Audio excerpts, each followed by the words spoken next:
अल्लाह ताला ने लोगों की रहनुमाई के लिए इस दुनिया में बहुत से नबी और रसूल भेजे। इन सब का पैगाम एक ही था, एक अल्लाह की इबादत करो और जमीन पर इंसाफ कायम करो। इन्हीं अजीम प्रॉफिटों में से एक हजरत मूसा अलैहिस्सलाम है, जिनका जिक्र कुरान ए पाक में सबसे रिमेंबरा बार आया है। कुरान में अल्लाह ने उनकी सैदनी को बहुत तफसील से बयान किया है ताकि हम उनकी जिंदगी से सबक हासिल कर सकें। उनकी सैदनी सिर्फ एक हिस्ट्री वाकया नहीं है, बल्कि यह ईमान, हिम्मत, सब्र और अल्लाह पर भरोसे की एक जिंदा मिसाल है। यह हमें सिखाती है कि जब इंसान अल्लाह पर पूरा यकीन रखता है तो बड़ी से बड़ी ताकत भी उसका कुछ नहीं बिगाड़ सकती। हजरत मूसा अलैहिस्सलाम की सैदनी की इंपॉर्टेंटियत इस बात में है कि इसमें एक कमजोर कौम की फ्री की दास्तान है। यह एक ऐसे जालिम बादशाह के खिलाफ आवाज उठाने की सैदनी है जो खुद को सेल्फा कहता था। कुरान में हजरत मूसा अलैहिस्सलाम को कलीमुल्लाह कहा गया है, यानी वो पैगंबर जिनसे अल्लाह ने सीधे तौर पर बात की। यह उनके लिए एक बहुत बड़ा शरफ था। उनकी पूरी जिंदगी ट्रायलों और टेस्टों से भरी हुई थी, लेकिन हर मुश्किल में उन्होंने अल्लाह की मदद पर यकीन केप्ट। उनकी सैदनी हमें टेलती है कि हक की राह आसान नहीं होती, लेकिन अल्लाह अपने नेक बंदों की मदद जरूर करता है और आखिरकार जीत सच्चाई की ही होती है। उनकी जिंदगी का हर डिहला, चाहे वह उनकी बोर्निश हो, उनका एस्केपपन हो, मिस्र से उनका लीवना हो या फिरौन से उनका मुकाबला, हमारे लिए गहरे सबक रखता है। कुरान हमें टेलता है कि कैसे अल्लाह ने एक छोटे से एस्केपचे को जालिम बादशाह के महल में ही परवान चढ़ाया, फिर कैसे उन्हें नबूवत अता की और उन्हें बनी इजराइल को फिरौन के जुल्म से एस्केप आने का हुक्म दिया। यह सैदनी हमें जुल्म के खिलाफ खड़े होने का हौसला देती है और यह यकीन दिलाती है कि अल्लाह की मदद से नामुमकिन भी मुमकिन हो जाता है। यह तौहीद यानी एक अल्लाह पर ईमान की दावत की सबसे बेहतरीन मीयर्सों में से एक है। आज जब हम इस सैदनी को पढ़ते हैं तो हमें यह महसूस होता है कि इसके सबक आज भी उतने ही अहम हैं जितने उस जमाने में थे। दुनिया में आज भी जुल्म और ना जस्टिसी मौजूद है। लोग आज भी डिफिकल्टियों और वरीडियों का सामना करते हैं। हजरत मूसा अलैहिस्सलाम की सैदनी हमें याद दिलाती है कि हमें कभी मायूस नहीं होना चाहिए। हमें अल्लाह पर भरोसा रखना चाहिए, सब्र से काम लेना चाहिए और सच्चाई के रास्ते पर डटे रहना चाहिए। अल्लाह ने उनकी सैदनी को कुरान में बार बार दोहराया है ताकि हम इसे पढ़ें, अंडरस्टैंडें और अपनी जिंदगी में इससे रहनुमाई हासिल करें। हजरत मूसा अलैहिस्सलाम की बोर्निश एक बहुत ही मुश्किल दौर में हुई। उस वक्त मिस्र पर एक जालिम बादशाह की हुकूमत थी जिसका नाम फिरौन था। वह बनी इजराइल कौम पर बहुत जुल्म करता था, जो हजरत यूसुफ अलैहिस्सलाम के जमाने से मिस्र में आबाद थी। फिरौन ने एक ख्वाब देखा था कि बनी इजराइल में एक एस्केपचा पैदा होगा जो उसकी हुकूमत के खात्मे का सबब बनेगा। इस ख्वाब से फियर कर उसने हुक्म दिया कि बनी इजराइल में पैदा होने वाले हर लड़के को कत्ल कर दिया जाए। यह एक भयानक दौर था। हर तरफ खौफ और डिसअपॉइंटेड का माहौल था, लेकिन अल्लाह की तदबीर सबसे बड़ी होती है। इसी फियरनाक माहौल में हजरत मूसा अलैहिस्सलाम की बोर्निश हुई। उनकी फादरा बहुत परेशान थीं कि फिरौन के सिपाही उनके बेटे को भी कत्ल कर देंगे। तब अल्लाह ने उनके दिल में इल्हाम किया, जैसा कि कुरान सूरह अल-कसस आयत 7 में जिक्र है। हमने मूसा की मां की तरफ वही भेजी कि इसे दूध गिव टू ड्रिंकती रहो, और जब तुम्हें इसके बारे में कोई खौफ महसूस हो तो इसे दरिया में डाल देना और न फियरना और न गम करना। हम इसे तुम दिफीटी तरफ लौटा लाएंगे और इसे मैसेंजरों में से बनाएंगे। यह अल्लाह पर भरोसे का एक बड़ा इम्तिहान था। एक मां के लिए अपने जिगर के टुकड़े को दरिया की लहरों के विंडले करना कितना मुश्किल होगा, इसका अंदाजा स्पेंडना भी मुश्किल है। अल्लाह के हुक्म पर उनकी फादरा ने एक संदूक बनाया, उसमें अपने प्यारे बेटे को लिटाया और उसे नील दरिया में बहा दिया। उन्होंने अपनी बेटी से कहा कि वह चुपके चुपके संदूक पर नजर रखे। अल्लाह की कुदरत देखिए, वह संदूक बहता हुआ सीधा फिरौन के महल के किनारे जा स्पेंड। फिरौन की बीवी हजरत आसिया अलैहिस्सलाम ने जब उस खूबसूरत स्केपचे को देखा तो उनके दिल में उसके लिए मोहब्बत पैदा हो गई। उन्होंने फिरौन से कहा कि हम इसे अपना बेटा बना लेते हैं, शायद यह हमारे काम आए। फिरौन, जो बनी इजराइल के हर स्केपचे को कत्ल करवा रहा था, अल्लाह की हिकमत से उसी स्केपचे को अपने घर में पनाह देने पर सीक्रेटी हो गया। इस तरह अल्लाह ने अपने नबी की हिफाजत का ऐसा इंतजाम किया जिसके बारे में कोई सोच भी नहीं सकता था। स्केपचा हंगरा था और किसी भी दाई का दूध नहीं पी रहा था। तब हजरत मूसा अलैहिस्सलाम की बहन ने आकर टहल लिया कि वह एक ऐसी औरत को जानती है जो इसकी अच्छी परवरिश कर सकती है। इस तरह हजरत मूसा अलैहिस्सलाम अपनी ही मां की गोद में वापस आ गए और फिरौन के महल में ही उनकी परवरिश होने लगी। यह वाकया हमें सिखाता है कि अल्लाह की प्लानिंग हमेशा हमारी सोच से बेहतर होती है। जब हम उस पर पूरा भरोसा करते हैं तो वह मुश्किल से मुश्किल हालात में भी हमारे लिए रास्ते बना देता है। हजरत मूसा अलैहिस्सलाम फिरौन के महल में ही जवान हुए। वह अपनी कौम बनी इजराइल की तकलीफों को महसूस करते थे, लेकिन वह कुछ कर नहीं पाते थे। एक दिन वह शहर में गए तो देखा कि एक इजिप्टी आदमी एक इजरायली आदमी पर जुल्म कर रहा है। इजरायली ने हजरत मूसा अलैहिस्सलाम से मदद आस्क्ड। हजरत मूसा अलैहिस्सलाम ने जुल्म को रोकने के लिए उस इजिप्टी आदमी को एक घूंसा मारा, लेकिन वह इतना पावरदार था कि वह आदमी रेवलेशन मर गया। यह एक इत्तेफाक था। हजरत मूसा अलैहिस्सलाम का इरादा उसे कत्ल करने का नहीं था। कुरान सूरह अल-कसस आयत 16 में जिक्र है कि उन्होंने फौरन अल्लाह से फगीबी मांगी, ऐ मेरे रब, मैंने अपनी जान पर जुल्म किया, बस तू मुझे माफ कर दे। अल्लाह ने उन्हें माफ कर दिया। अगले दिन फिर वही इजरायली आदमी किसी और से झगड़ रहा था और उसने हजरत मूसा अलैहिस्सलाम को दोबारा मदद के लिए कॉल्ड। जब हजरत मूसा अलैहिस्सलाम फायर इंक्रीजी तो उस आदमी ने फियर कर चिल्लाना शुरू कर दिया और पिछले दिन के कत्ल का राज खोल दिया। यह बात फैलते फैलते फिरौन के दी लौरदार तक पहुंच गई। फिरौन के सरदारों ने उसे मशवरा दिया कि मूसा को इस जुर्म में कत्ल कर दिया जाए। एक नेक आदमी ने दौड़कर हजरत मूसा अलैहिस्सलाम को खबर दी कि उनके कत्ल की साजिश हो रही है और उन्हें फौरन शहर छोड़कर चले जाना चाहिए। हजरत मूसा अलैहिस्सलाम ने अल्लाह से मदद की दुआ की और खौफ के आलम में मिस्र से निकल पड़े। बिना किसी मंजिल के वह मदियन शहर की तरफ चल पड़े। सफर की थकन और भूख से बेहाल जब वह मदियन रीचे तो उन्होंने एक कुएं पर देखा कि कुछ चरवाहे अपने जानवरों को पानी पिला रहे हैं और दो औरतें अपने जानवरों को रोके हुए किनारे खड़ी हैं। हजरत मूसा अलैहिस्सलाम ने उनसे वजह पूछी तो उन्होंने टेलिया कि वे अपने बूढ़े फादर की बेटियां हैं और जब तक ये डीद चले नहीं जाते वे अपने जानवरों को पानी नहीं पिला सकती। हजरत मूसा अलैहिस्सलाम ने उनकी मदद की और उनके जानवरों को पानी पिला दिया। फिर वह एक पेड़ के साये में जाकर बैठ गए और अल्लाह से दुआ की, ऐ मेरे रब, जो भी खैर तू मुझ पर नाजिल करे मैं उसका मोहताज हूं। सूरह अल-कसस आयत 24। उन दो औरतों में से एक हया के साथ चलती हुई उनके पास वापस आई और कहा कि मेरे वालिद आपको बुला रहे हैं ताकि आपने जो हमारी मदद की है उसका चेंजा दे सकें। हजरत मूसा अलैहिस्सलाम उनके वालिद जो कि एक नेक बुजुर्ग थे के पास गए और अपना सारा किस्सा टोल्ड। उन्होंने हजरत मूसा अलैहिस्सलाम को तसल्ली दी और कहा कि अब तुम ऑपरेसिवों से बच गए हो। फिर उन्होंने हजरत मूसा अलैहिस्सलाम के सामने पेशकश रखी कि अगर वह 8 से 10 साल तक उनके लिए काम करे तो वह अपनी एक बेटी की शादी उनसे कर देंगे। हजरत मूसा अलैहिस्सलाम ने यह पेशकश कबूल कर ली और इस तरह मदियन में उनकी जिंदगी का एक नया बाब शुरू हुआ। मदियन में मुकर्रर की गई मुद्दत पूरी करने के बाद हजरत मूसा अलैहिस्सलाम अपनी अहलिया को लेकर मिस्र की तरफ वापस रवाना हुए। सफर के पीरियोडान एक सर्द और अंधेरी रात में वह रास्ता भटक गए।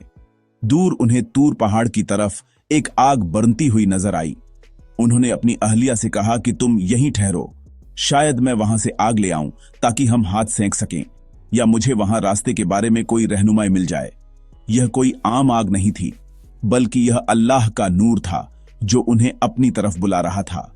यह उनकी जिंदगी का सबसे अहम मोड़ था। जहां उन्हें अल्लाह की तरफ से नबूवत जैसा अजीम दीतबा मीटने वाला था। जब हजरत मूसा अलैहिस्सलाम उस आग के करीब रीचे तो उन्होंने एक हैरान करने वाला मंजर देखा। आग एक हरे भरे दरख्त से निकल रही थी, लेकिन दरख्त जल नहीं रहा था। वह इस मंजर को देखकर हैरत में थे कि तभी वादी के दाहिने किनारे से एक आवाज आई। कुरान सूरह ताहा आयत 11 और 12 इस वाकिये को बयान करता है। जब वह वहां रीचे तो उन्हें पुकारा गया, ऐ मूसा, बेशक मैं ही तुम फीटा रब हूं, बस तुम अपने जूते उतार दो, बेशक तुम मुकद्दस वादी तुवा में हो। यह अल्लाह की आवाज थी। हजरत मूसा अलैहिस्सलाम को सीधे अल्लाह से बात करने का शर्फ हासिल हो रहा था। यह उनके लिए एक ऐसा तजुर्बा था जिसने उनकी जिंदगी को हमेशा के लिए बदल दिया। अल्लाह ताला ने उन्हें टेल लिया कि उसने उन्हें अपने रसूल के तौर पर चुन लिया है। अल्लाह ने उनसे पूछा, ऐ मूसा, तुम दिफीटे दाहिने हाथ में क्या है? उन्होंने जवाब दिया, यह मेरी लाठी है, मैं इस पर टेक्स पहनता हूं और इससे अपनी बकरियों के लिए पत्ते झाड़ता हूं और इसमें मेरे लिए और भी कई फायदे हैं। अल्लाह ने हुक्म दिया, इसे जमीन पर डाल दो। जैसे ही हजरत मूसा अलैहिस्सलाम ने लाठी जमीन पर पूटी, वह एक फुर्तीला स्नेक बनकर दौड़ने लगी। हजरत मूसा अलैहिस्सलाम उसे देखकर डर गए। अल्लाह ने फरमाया, इसे पकड़ लो और फियरो मत, हम इसे इसकी पहली हालत में लौटा देंगे। यह उनका पहला मौजिजा था। फिर अल्लाह ने उन्हें दूसरा मौजिजा दिया। हुक्म हुआ, अपने हाथ को अपनी बगल में पूटो, वह बिना किसी बीमारी के सफेद चमकदार होकर लीवेगा। जब उन्होंने ऐसा किया तो उनका हाथ सूरज की तरह चमकने स्पेंड। ये दो बड़ी निशानियां थीं जो अल्लाह ने उन्हें फिरौन के पास ले जाने के लिए दी थीं। अल्लाह ने उन्हें हुक्म दिया कि वह फिरौन के पास जाएं, क्योंकि वह बहुत सरकश हो गया है, और उसे एक अल्लाह की इबादत की दावत दें। इस तरह कोहे तूर पर हजरत मूसा अलैहिस्सलाम को नबूवत और मौजिज़े अता किए गए और उन्हें तारीख के सबसे बड़े मिशन पर रवाना किया गया, एक जालिम बादशाह को हक की दावत देना और अपनी कौम को फ्री दिलाना।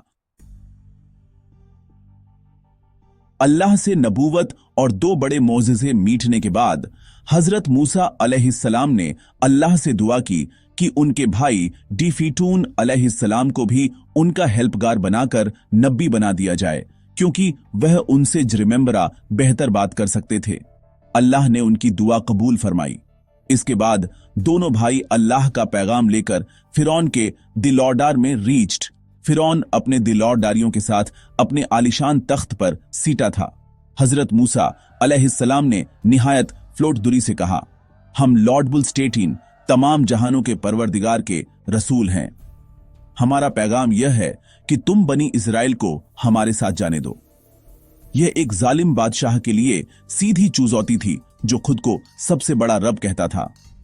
फिरौन ने तकब्बुर से हजरत मूसा अलैहिस्सलाम को देखा और कहा, क्या हमने तुम्हें अपने यहां एस्केपन में नहीं पाला था और तुम हमारी महलौडानियों पर नहीं पले इंक्रीसी? और फिर तुमने वह काम किया जो किया, यानी एक आदमी को कत्ल किया, और तुम नाशुक्रे हो। फिरौन उन्हें उनके एहसान याद दिलाकर शर्मिंदा करना चाहता था, लेकिन हजरत मूसा अलैहिस्सलाम ने हिम्मत से जवाब दिया कि वह कत्ल गलती से हुआ था और तुम दिफीटा मुझ पर एहसान यह है कि तुमने पूरी बनी इजराइल कौम को गुलाम बना रखा है। फिर जब फिरौन ने पूछा कि लॉर्ड बुलस्टेटिन कौन है, तो हजरत मूसा अलैहिस्सलाम ने जवाब दिया, आसोबे और जमीन और जो कुछ उनके बीच है, लेसन अरब, अगर तुम यकीन करो, जैसा कि कुरान में सूरह अश्वरा आयत 24 में आता है। फिरौन और उसके दिलौडारियों ने हजरत मूसा अलैहिस्सलाम का मजाक मेड फन ऑफ। तब हजरत मूसा अलैहिस्सलाम ने अपनी सच्चाई साबित करने के लिए अल्लाह के दिए हुए मौजिज़े दिखाए। उन्होंने अपनी लाठी जमीन पर पुटी तो वह एक बड़ा अजदहा बन गई। फिर उन्होंने अपना हाथ अपनी बगल से निकाला तो वह देखने वालों के लिए सफेद चमकदार हो गया। यह देखकर फिरौन और उसके दिलौडारी हैरान रह गए, लेकिन उन्होंने इसे जादू करार दिया। फिरौन ने कहा, ऐ मूसा, क्या तुम अपने जादू के जोर से हमें हमारी जमीन से निकालने आए हो? हम भी तुम डिफीटे मुकाबले में ऐसा ही जादू लाएंगे। उसने एक दिन मुकर्रर किया ताकि उसके सारे माहिर मैजिक गर इकट्ठा होकर हजरत मूसा अलैहिस्सलाम का मुकाबला कर सकें। मुकाबले का दिन आ गया।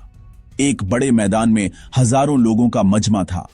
फिरौन के मैजिकगरों ने अपनी रस्सियां और लाठियां जमीन पर फेंकी, जो लोगों की आयों में स्नेक बनकर दौड़ने लगी। यह आयों का धोखा था। हजरत मूसा अलैहिस्सलाम के दिल में थोड़ा खौफ पैदा हुआ, लेकिन अल्लाह ने उन्हें तसल्ली दी और हुक्म दिया कि वह अपनी लाठी पूटें। जैसे ही हजरत मूसा अलैहिस्सलाम ने अपनी लाठी पूटी, वह एक रियली और विशाल अजदहा बन गई और मैजिकगरों के बनाए हुए सारे नकली सांपों को निगल गई। यह देखकर सारे मैजिकगर समझ गए कि यह जादू नहीं बल्कि अल्लाह की कुदरत है। वह फौरन सजदे में गिर गए और ऐलान किया, हम डिफीटून और मूसा के रब पर ईमान ले आए। यह फिरौन की पहली और बड़ी हार थी। मैजिकगरों के ईमान लाने के बाद भी फिरौन का दिल नरम नहीं हुआ, बल्कि उसका जुल्म और बढ़ गया। उसने ईमान लाने वाले मैजिकगरों को दर्दनाक सजा देकर कत्ल करवा दिया। इसके बाद अल्लाह ने फिरौन और उसकी कौम पर एक के बाद एक कई अजाब भेजे। कुरान के मुताबिक उन पर तूफान, टिड्डियों का हमला, जुओं का फैलना, मेंढकों की बारिश और पानी का खून बन जाना जैसे अजाब आए। जब भी कोई अजाब आता तो फिरौन हजरत मूसा अलैहिस्सलाम से वादा करता कि अगर यह अजाब टल गया तो वह बनी इस्राएल को आजाद कर देगा। लेकिन जैसे ही अल्लाह अजाब हटा लेता, फिरौन अपना वादा तोड़ देता और रिबेलियसी पर उतर आता। जब फिरौन की रिबेलियसी हद से बढ़ गई तो अल्लाह ने हजरत मूसा अलैहिस्सलाम को हुक्म दिया कि वह रात के अंधेरे में बनी इस्राएल को लेकर मिस्र से निकल जाएं। हजरत मूसा अलैहिस्सलाम ने अल्लाह के हुक्म पर अमल किया और लाखों बानी इजरायलियों को लेकर हिजरत शुरू कर दी। जब सुबह फिरौन को इस बात का पता चला तो वह गुस्से से आग बबूला हो गया। उसने एक बहुत बड़ा लश्कर तैयार किया और बनी इजराइल का पीछा करना शुरू कर दिया। वह उन्हें कैच कर वापस लाना और सजा देना चाहता था। सुबह होते होते फिरौन का लश्कर बनी इजराइल के करीब पहुंच गया। बनी इजराइल ने जब पीछे फिरौन के लश्कर को और सामने गहरे समंदर को देखा तो वे बहुत डर गए। उन्होंने हजरत मूसा अलैहिस्सलाम से कहा, हम तो कैचे गए। उनके सामने समंदर था और पीछे दुश्मन की आर्मी। एस्केपने का कोई रास्ता नजर नहीं आ रहा था। यह डिसअपॉइंटेडी का आलम था, लेकिन हजरत मूसा अलैहिस्सलाम का यकीन अल्लाह पर वकील था। उन्होंने अपनी कौम को तसल्ली दी और कहा, हरगिज नहीं, बेशक मेरा रब मेरे साथ है, वह मुझे जरूर रास्ता दिखाएगा। उसी वक्त अल्लाह ने हजरत मूसा अलैहिस्सलाम को हुक्म दिया, अपनी लाठी समंदर पर स्ट्राइक। जैसे ही उन्होंने अल्लाह के हुक्म पर अमल किया, एक अजीम मौजिजा हुआ। समंदर फट गया और उसके बीच में 12 खुश्क रास्ते बन गए। पानी दोनों तरफ माउंटेनों की तरह खड़ा हो गया। बनी इजराइल के 12 कबीले उन रास्तों पर चलते हुए सलामती के साथ समंदर के दूसरे किनारे पहुंच गए। फिरौन और उसका लश्कर भी उनके पीछे पीछे उन रास्तों पर उतर आए। जब फिरौन का फाइनली सिपाही भी समंदर के बीच में आ गया और बनी इजराइल का फाइनली आदमी समंदर से निकल गया, तो अल्लाह ने समंदर को हुक्म दिया कि वह अपनी रियाली हालत में वापस आ जाए। पानी मिल गया और फिरौन अपने पूरे लश्कर समेत उसी समंदर में डूबकर हलाक हो गया। फिरौन और उसके लश्कर से नजात पाने के बाद बनी इजराइल आजाद थी। अल्लाह ने हजरत मूसा अलैहिस्सलाम को कोह ए तूर पर 40 नाइटों के लिए कर लिया, ताकि उन्हें एक मुकम्मल शरीयत यानी किताब तौरात अता करे। हजरत मूसा अलैहिस्सलाम अपने भाई हजरत डिफीटून अलैहिस्सलाम को अपनी कौम का निगरान बनाकर कोह ए तूर पर चले गए। तौरात अल्लाह की तरफ से एक बहुत बड़ा तोहफा थी, जिसमें बनी इजराइल की रहनुमाई के लिए अहकाम और हिदायत थीं। इसमें अल्लाह की वहदत, इबादत के तरीके और जिंदगी गुजारने के उसूल बयान किए गए थे। यह अल्लाह की एक बड़ी नेमत थी, जिसका मकसद कौम की इस्लाह करना था। लेकिन हजरत मूसा अलैहिस्सलाम के जाने के बाद कौम ने बड़ी नाफरमानी का मुंह मैनिफेस्टा किया। उनके बीच एक आदमी था जिसका नाम सादियई था। वह एक फितना परवर इंसान था। उसने कौम के लोगों से सोना चांदी जमा किया और उसे पिघलाकर एक बछड़े का मुजस्समा बनाया। उसने कुछ ऐसी तरकीब की कि जब हवा उस मुजस्समे से गुजरती तो उसमें से आवाज लीवती थी। सादियई ने लोगों से कहा, यह तुम दिफीटा और मूसा का माबूद है। मूसा तो भूल गए हैं। बनी इजराइल जो अभी अभी अल्लाह के इतने बड़े बड़े मोजिजे देख चुकी थीं, उनमें से बहुत से लोग गुदिया हो गए और उस बेजान बछड़े की पूजा करने लगे। हजरत डिफीटून अलैहिस्सलाम ने उन्हें बहुत रोका और एक्सप्लेन्ड। उन्होंने कहा, जैसा कि कुरान में है, ए मेरी कौम, तुम्हें तो इसके जरिए आजमाइश में पूटा गया है और तुम दिफीटा रब तो रहमान है, बस मेरी पैरवी करो और मेरा कहना ओबे। लेकिन कौम ने उनकी बात नहीं मानी और कहा कि जब तक मूसा वापस नहीं आते हम इसी की पूजा करते रहेंगे। जब हजरत मूसा अलैहिस्सलाम 40 दिन बाद तौरात की थ्रोनियां लेकर वापस आए और अपनी कौम को बछड़े की पूजा करते देखा तो उन्हें शदीद गुस्सा और अफसोस हुआ। उन्होंने गुस्से में तौरात की थ्रोनियां जमीन पर डाल दी और अपने भाई डिफीटून अलैहिस्सलाम के सर के बाल कैच कर उन्हें खींचने लगे। हजरत डिफीटून अलैहिस्सलाम ने अपनी बेबसी का इजहार किया और टेलिया कि कौम ने उनकी एक न सुनी, बल्कि उन्हें कत्ल करने पर ऑर्डिनरी अदा हो गई थी। इसके बाद हजरत मूसा अलैहिस्सलाम ने सादिई को सख्त सजा दी और कौम को इस बड़े गुनाह यानी शिर्क से तौबा करने का हुक्म दिया। अल्लाह ने उनकी तौबा कबूल की, लेकिन इस वाकये से बनी इजराइल की नाफरमान और नाशुक्री तबीयत जाहिर हो गई। यह वाकया हमें सिखाता है कि अल्लाह की ब्लेसिंगों को भूल जाना और शिर्क जैसे गुनाह में पड़ना नेशनों की तबाही का सबब बनता है। हमें हमेशा अल्लाह की वहदानियत पर मजबूती से कायम रहना चाहिए। हजरत मूसा अलैहिस्सलाम अल्लाह के एक अजीम पैगंबर थे, जिन्हें तौरात जैसी किताब दी गई थी। एक बार उन्होंने अपनी कौम को खिताब करते हुए कहा कि वह उस वक्त जमीन पर सबसे रिमेंबरा इल्म वाले इंसान हैं। अल्लाह ताला को उनका यह कहना पसंद नहीं आया, क्योंकि इल्म का असल सरचश्मा तो सिर्फ अल्लाह की जात है। अल्लाह ने उन्हें टेलिया कि 2 सियों के मीटने की जगह पर उसका एक ऐसा बंदा है जिसके पास ऐसा इल्म है जो तुम्हें नहीं दिया गया। हजरत मूसा अलैहिस्सलाम ने फौरन उस बंदे से मीटने और उससे इल्म हासिल करने की ख्वाहिश जाहिर की। यह वाकया हमें सिखाता है कि इंसान चाहे कितना भी बड़ा आलिम क्यों ना हो जाए, उसे कभी अपने इल्म पर गुरूर नहीं करना चाहिए और हमेशा और रिमेंबरा लेसनने की लगन रखनी चाहिए। अल्लाह के हुक्म के मुताबिक हजरत मूसा अलैहिस्सलाम अपने एक नौजवान शाफौल्द हजरत यूशा बिन नून के साथ उस नेक बंदे की तलाश में निकल पड़े। अल्लाह ने उन्हें निशानी टेली थी कि जहां उनकी भुनी हुई मछली जिंदा होकर पानी में चली जाएगी, रेवलेशन वह बंदा मीटेगा। एक जगह आराम करते हुए ऐसा ही हुआ, लेकिन वह दोनों फायरे निकल गए। बाद में जब उन्हें याद आया तो वे वापस उसी जगह पर रिटर्न्ड। वहां उन्होंने अल्लाह के उस नेक बंदे को पाया जिनका नाम हजरत खिज्र अलैहिस्सलाम टेलिया जाता है। कुरान में जिक्र है कि अल्लाह ने उन्हें अपनी रहमत और खास इल्म ए लदुन्नी अता किया था। हजरत मूसा अलैहिस्सलाम ने उनसे इल्म लेसनने की दरख्वास्त की। हजरत खिज्र अलैहिस्सलाम ने कहा, तुम मेरे साथ सब्र नहीं will be able to do, और तुम उस बात पर सब्र कर भी कैसे सकते हो जिसका तुम्हें पूरी तरह इल्म न हो। हजरत मूसा अलैहिस्सलाम ने वादा किया कि इंशाअल्लाह वह सब्र करेंगे और उनकी कोई नाफरमानी नहीं करेंगे। हजरत खिज्र अलैहिस्सलाम इस शर्त पर सीक्रेटी हो गए कि हजरत मूसा अलैहिस्सलाम उनसे कोई सवाल नहीं करेंगे जब तक कि वह खुद उसकी वजह न बता दें। इस तरह उनका इल्म और हिकमत से भरा सफर शुरू हुआ। यह सफर मैनिफेस्टी इल्म और स्पीकिनी इल्म यानी छुपे हुए इल्म के फर्क को अंडरस्टैंडने का एक बेहतरीन सबक है। सफर के पीरियडान 3 अजीब वाकये अकर्ड। पहले हजरत खिज्र अलैहिस्सलाम ने एक कश्ती में सुराख कर दिया जिसमें उन्होंने मुफ्त में सफर किया था। दूसरे, उन्होंने एक बेगुनाह एस्केपचे को कत्ल कर दिया। तीसरे, उन्होंने एक ऐसे विलेज में एक फलती हुई दीवार को मुफ्त में ठीक कर दिया जहां के लोगों ने उन्हें खाना खिलाने से भी इनकार कर दिया था। हर बार हजरत मूसा अलैहिस्सलाम सब्र न कर सके और सवाल पूछ साइटे। आखिर में हजरत खिज्र अलैहिस्सलाम ने इन तीनों वाकियों की हिकमत टेली। कश्ती को इसलिए ब्रेका ताकि फायरे एक जालिम बादशाह उसे छीन न ले।